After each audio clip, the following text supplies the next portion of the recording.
Let's give it up for our worship team this morning. Man, that was incredible. What about Pastor Jesse and that? We call that a spoken word. Did that speak to anybody in the house today? So good, so good. Jesse's grown up here, as you know, and it's just so cool to watch people walking in the purposes that God has for them. She is a testament to that. If you're walking in today and you're feeling the spirit in the room, you're feeling the electricity, it's because we had a big weekend here at Genesis Metro Church. We had winter weekend for our students, which is 6th through 12th grade. It's basically an entire weekend designed for them, with them in mind, messages that speak to them, that are relevant to their lives, that go right in the middle of it with them, and they have an opportunity to respond to God. And we did see God move this weekend. Students, if you felt God move in your life this weekend, let's hear from you. Where you at? I mean, I could tell you so many stories that we have, and we've collected some funny, some, 6 a.m. They stayed up all night. I think this group over here tried to stay up pulling all-nighter, the 6th graders. Your parents are going to love you later. 6 a.m. One of them's mine. I'm like, oh, Lord have mercy. It's going to be a day. It's going to be a day. They had a great time. There was bonding. There was laughter. There was worship. There were tears. There was brotherhood. There was sisterhood. And there was God's love right in the middle of it. And we could not be more excited about what God is doing in this generation. This is an amazing generation that's coming up. And we are their cheerleaders at Genesis Metro Church. We are their cheerleaders. We are their advocates. We are for them. We want them to never, ever forget God's love for them. So we serve tirelessly to make sure. We have an incredible Fuse team. I just want to take a moment to honor them, all the way from the staff that works very hard during the week, putting all these things together, and the volunteers who give their time after their jobs to come up here and spend their entire weekend. Some of them took time off work. Can we honor them for a moment? Would you honor them with me, please?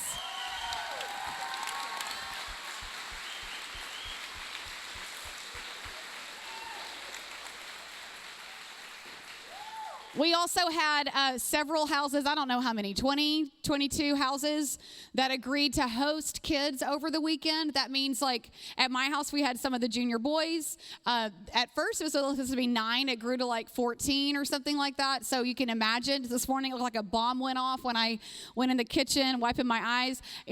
And I'm just one house, and I love it. I love the laughter. I love the noise. I love how much they eat. I just want to do everything I can for them. So there were so many houses that gave up their house for the weekend for the kids to come in and stay. Let's honor them as well, please.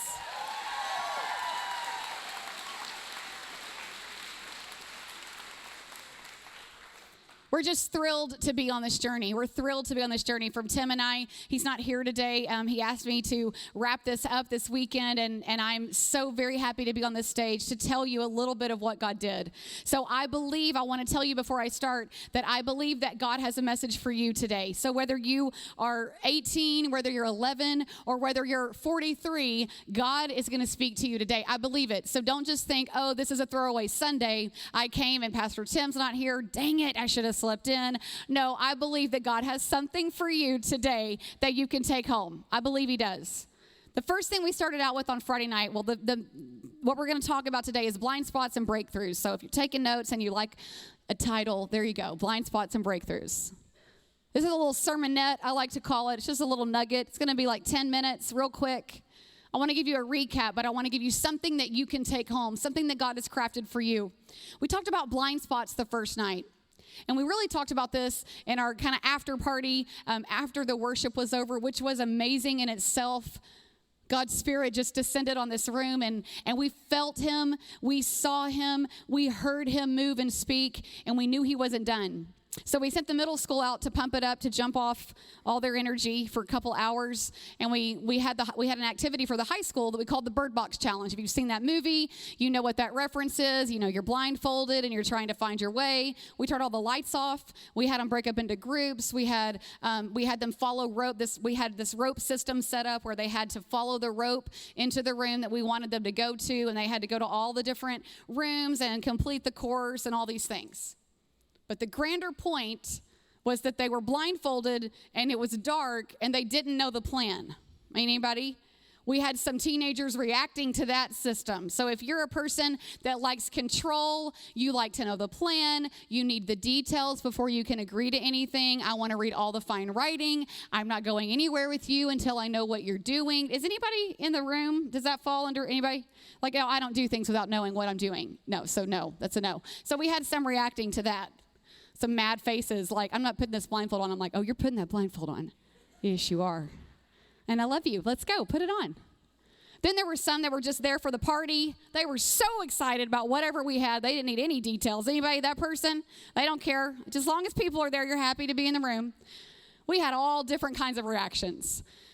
And they had fun and they laughed. They had to keep their hand on the person in front of them, keep their hand on the rope. That in itself was difficult for most. Most of us adults were basically trying to keep the lines together as they were navigating and running into each other. And it was kind of organized chaos, you know what I mean? But there was this grand point being made. When they got back in here, we brought them in. And we'd asked God already. Several of us had prayed over the room and asked God as they came in from having fun and loud and noise and trying to figure out that system. And we wanted them to come in here and immediately be met with the presence of God when they walked back in the room. Because we asked God to speak to them through what he was doing in this challenge. So we had these blindfolds, and I've got a strip of one here. That's what I'm holding. It's not a hanky in case I get sweaty or cry, but it is a strip of these blindfolds. So we had them come in here, take off their blindfolds, obviously, and start then to maybe realize what a blind spot is in life. So out there, when you were trying to navigate that darkness, you had a lot of blind spots. You didn't know where you were going. You didn't know where you were headed. You couldn't see around you. Couldn't see the person in front of you. Couldn't see the person behind you. You didn't really know if you could trust where they were going. You just had to get out there and do it. And in life, you know, when we're driving, that's where this term comes from. A blind spot is a section that you can't see because your car is impeding your view. The vehicle which you're traveling in is not letting you see clearly when you're on that road. And so you might have a blind spot on your left. You might have a blind spot on your right. And you have to be aware of your blind spot so you don't run into traffic next to you. So you don't get in an accident. So you don't, get yourself into a position where you're so hurt you have to go to the hospital. So a blind spot's important when you're driving, and that's the grander point of the Bird Box Challenge, was to recognize what your blind spots are. Because we knew in order for God to be able to work in them this weekend, they had to be able to recognize a blind spot, because a blind spot leads to breakthrough. And if they don't see their blind spots, if we don't see our blind spots, not just students, not just 6th through 12th graders, but all of us as adults. I said to them a couple of times this weekend, I think that you might imagine that when you get to be an adult, all your problems are solved and it's just super terrible to be a teenager. But when you get to be an adult, life is grand. Any adult in the room want to speak to that? I said, some of us just never grow up, so we just keep dealing with the same stuff. Anybody? That's true. Some of us get into these things where, you feel like, didn't I just have this issue 6 months ago? Why am I here again? Teenagers, adults, it doesn't matter how old you are. We all get in those cycles. So it's important that whatever age we are, whatever season of life we're in, if we have kids, if we don't have kids, if we're married, if we're not married, if we're in middle school, high school, college, whatever, if we don't see our blind spots, if we're not aware that there are blind spots, if we don't know what they are, where they're located, we will get out into the next lane of traffic and we will get ourselves into a lot of trouble that we cannot then course correct. So blind spots are important. So we had them take Sharpies and write on their bandanas what their blind spots were. Some of them wrote one word. We said you can write whatever you want. You can write one word. You can write 10 words. You can write a list. You can write a journal. You can write a book, whatever you want to write. And I just pulled one of these off of the board because in a few minutes I'm going to show you what this is. And I just pulled one off this morning. And one of the things that this person wrote was everything bad in my life. I'm like, that about sums it up. I don't know how to write it all down. Just everything bad. Fix all of it. I was like, I like it. Honesty. And actually, there's lots of words on here that I can't even really make out because I believe what's happened is they're smeared with tears. But that stands everything bad in my life. So once they wrote down their blind spots, they ripped these up in rags and they tied them to the board we have over there. And that board kind of looks like a mess. And we sort of designed this activity for this to be a feature spot last night, and it was going to be amazing on the stage. And it's the coolest thing because as I was looking out on the stage, I'm like, it kind of looks like a mess. You're like, some ideas work, some don't. Oh, well, win some, you lose some. And as I was falling asleep last night, it occurred to me that this is all of our mess. And it looks like somebody just threw mess up on that board. But this mess is our story. This is who we are without Christ. We're a mess. And when we don't take the time in the middle of life, when it's busy, and you, quite frankly, don't have the emotional or mental capacity to go there, if you don't find your blind spots, you will never have breakthrough. So as we moved on to Saturday, we just kept talking about all of the ways that we encounter the enemy, ourselves, our friends, the world is out there. And these kids, I want just for a moment, I try to say this as much as possible, that I have so much respect for how difficult their lives are in 2020. So much different than it was for us as teenagers. No matter when you grew up or how old, what decade you're in now, 20s, 30s, 40s, 50s, it doesn't matter. Because it is so much harder today to navigate the world than it was when you were in high school or middle school. Because essentially there is no safe place. They're accessible all the time. They're accessible to the enemy. They're accessible to their friends. They're accessible to the friends that want to take them down dark, dark paths that we would give our lives to protect them from. They're always accessible. And most of them are not armed with any kind of self-control or self-regulation because some of their parents are not paying attention. So what happens then? They just get all the way out there and they're in the middle of that blind spot, in the middle of oncoming traffic, and a head-on collision is headed their way. It is a nightmare. And then God, what he does in the middle of that mess, he steps into it with them. And he steps in front of them before that semi-truck hits. And he picks them up and he carries them back to safety in the lane that he intended for them to be in the first place. Or sometimes their story feels like the truck hit them. The truck did hit them. That blind spot was blind. And then God picks their body up off of that asphalt and he carries them back to safety. That was the message that we tried to portray this weekend. And I believe that God wants to reach into your heart and deposit that in you today. You have a blind spot that's been left unchecked. You have a blind spot that you've ignored. You know about it. It's there. It's with you. It never leaves. And yet, somehow, you just continue on in the mess. But as we all know, breakthrough is available. And that word, if we are not careful, becomes one of those Christian coined phrases that we just throw out there like, oh yeah, I want a breakthrough. Oh man, I know breakthrough's coming. I know breakthrough's coming. But what does that mean really? What does that, you ever stop to think about what we're saying? Like what does that actually mean? What are we singing? Well, I know that like God can like do something in my life that will break things that need to be broken. Okay. That's one way to describe it. Or it's just a line that you sing in a song that we all love. Or you think, everybody else has breakthroughs, but I never feel that. I never feel it. I never see it. I haven't experienced it. I don't know what that means. I'm going to tell you what breakthrough means. Breakthrough means when God opens your eyes to see. That's really the simplistic definition of that. For our purposes, put up the verse from Isaiah.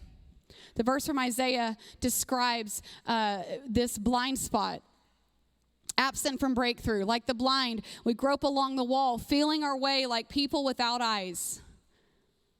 Does anybody find themselves in the middle of that verse, groping along in life, If we were to turn the lights off in here right now and you were to close one eye and you were have to kind of see through that, it would be difficult to find your way. That's exactly the way we find ourselves. And I wonder how many people think, I've been in that place so long, I can't see the hope of breakthrough anymore.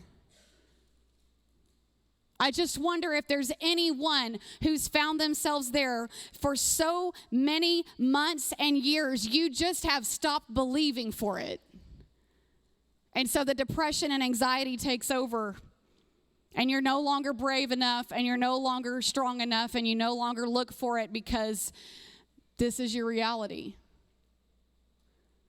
And I think sometimes it does take a measure of active faith, meaning we have to maybe stand up from our seat in order to signify that we do believe that God can do it. There was a story of a girl this weekend who is older high school, and her leader shared this with me. I do not know her name, do not know exactly who she is, but this is a great story of bravery. She had struggled with a certain sin or illness or temptation, and just struggle, whatever it was. I did not hear exactly for anonymity purposes, of course, but she had struggled with this thing, and she did not want to come to winter weekend because of this thing. She just did not want to come. She did not want to face it. Anybody? You have an opportunity to get with God, and then you just ignore it, and you just say, no, I don't want to do that. No. Well, there might be people in this room that could have come but didn't, and for whatever reason, it didn't work for you this year, but this particular girl, she didn't want to come. She didn't want to be a part of things, but she was here, and she was terrified to be in the room, like just the people. Does anybody have a healthy fear of large crowds? This was her. And her leader said on Saturday afternoon in one of the sessions that all of a sudden, she stood up in the middle of all the high school and talked about her struggle, just out of the blue. And she may think that is so insignificant, but I found that to be one of the most powerful moments I can think of seeing this weekend. That she stood up from her seat and she just spoke it out loud. Because there's power in that. There's power in finally coming to the place where there's a blind spot and I can't live in this anymore. Isaiah 59 doesn't get to be my reality. No, I'm going to walk my way toward breakthrough because I see it for everyone else. And why isn't it for me? There's hope in that, standing up out of your seat and looking for it. She stood up and she shared so bravely. And as we kept on in the day, the crosses came. I want the band to go ahead and come out. I want them to get ready. And I'm not done. Don't turn the lights down. I want to preach a little bit more, but I do want the band to get ready. I'll let you know about lights. You don't have to wonder. As they started carrying their crosses, at Brotherhood and Sisterhood, we have this great tradition that we carry these crosses, and really it's just a wood plank board, but we put, in our groups, we basically choose someone to go on top that really needs to hear from God or that needs some encouragement, and we carry that board with the person on top around a certain square footage. Typically, we try to do the same exact square footage or the same exact length where Jesus walked from his sentencing of death all the way to the place where he was murdered, on Golgotha, on the hill there where his crucifixion took place. We try to make that the same length, and we try to explain that to the kids that this is what Jesus endured for you. This is the length he had to walk to carry a cross that's much heavier than the wood plank that you're carrying today, but we're going to put your friend on it so you can feel the weight of what Jesus felt. That's what this cross carry is all about. It's become a tradition at Genesis Metro that we believe in deeply. And you can imagine the vulnerability it takes to admit that you need to be carried, or to admit that you want to be carried because you want to feel what it's like to even trust people. And while they're being carried, we encourage the students to speak out positive words, life-giving words, God-breathed words, prayers, messages of hope over them as they're walking. That's a scary thing to do. For me to be the person that's speaking out, I don't do that. And students, I want you to know you're not alone in that. There's so many of us as adults that find ourselves in the exact same place. But what I heard from leaders was there were girls saying last night, I never hear anything positive. I don't ever hear anyone tell me they believe in me. Nobody ever tells me that I can do anything I want. Nobody ever tells me that God gives me strength and there's nothing I can't climb. There's nowhere I can't go. Nobody tells me that. Or the kids that they watch people all weekend, but they're definitely not getting on a cross and trusting people to carry them. They're angry and mad at God because he has disappointed them in their eyes, and it's their reality. And to watch God after 20 minutes, 30 minutes of people being carried begin to work in that sweet spirit. Finally say, okay, fine, you can carry me. And then watch God's light start to pour down. That's why we do what we do. For the girl that stood up out of her seat, and the guys that finally decided to let their guard down and be carried and admit it. That's why we do what we do. We can't have life change without breakthrough. And we can't have breakthrough without knowing what our blind spots are. And once we see that clearly, we can carry our blind spots around. We can carry God's word around, because the two of those things have power that can change the world. Your story is written on God's heart. And students, your stories are written on our hearts now that we know and our eyes are opened to your life and your struggles, and we commit to stand with you. We're going to stand as a church. We're going to raise a hallelujah celebration today for all that God has done, and we're going to ask him to keep working in this room. Students, come and lead us in worship today. Let's stand to our feet.